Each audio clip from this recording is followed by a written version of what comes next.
జై గురుదత్త, శ్రీ గురుదత్త. మొన్న వైజాగ్ పోర్ట్ స్టేడియంలో భగవద్గీత కార్యక్రమం జరిగింది. ఆ కార్యక్రమంలో మీరందరూ వేలాదిగా వచ్చి పాల్గొన్నారు.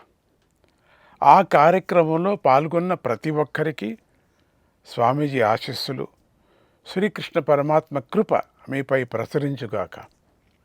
అలాగే మీ అందరూ మీ శక్తి కొద్దీ ఎక్కువగా గీతాపారాయణం గురించి విస్తృతంగా ప్రచారం చేయండి. ఎస్జిఎస్ భగవద్గీతలో మీరందరూ జాయిన్ అవ్వండి. అవకాశం ఉన్న వాళ్ళందరూ ధారణ మెమరైజ్ చేయటానికి నేర్చుకునే క్లాసుల్లో కూడా చేరండి. మీరందరూ కూడా స్వామీజీ వారు ఎక్కడెక్కడ గీతాపారాయణాలు చేస్తున్నా అక్కడికల్లా వచ్చి పారాయణం చేసే ప్రయత్నం చేయండి. ఆ భాగ్యాన్ని వదులుకోకండి.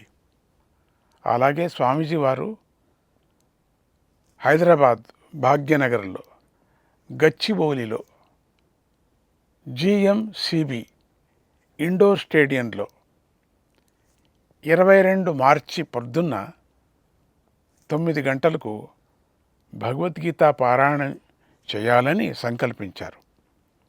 ఆ కార్యక్రమానికి కూడా మీరు వచ్చి పాల్గొని పారాయణం చేయండి. శ్రీకృష్ణ కృపకు పాత్రులు కండి.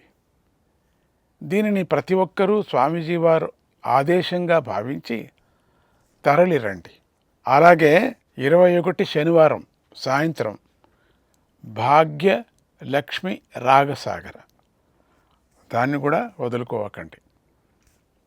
అందరికీ కూడా శ్రీకృష్ణుని కృప, దత్తుడి కృప కలగని కాక అంటూ కృష్ణం వందే జగద్గురు.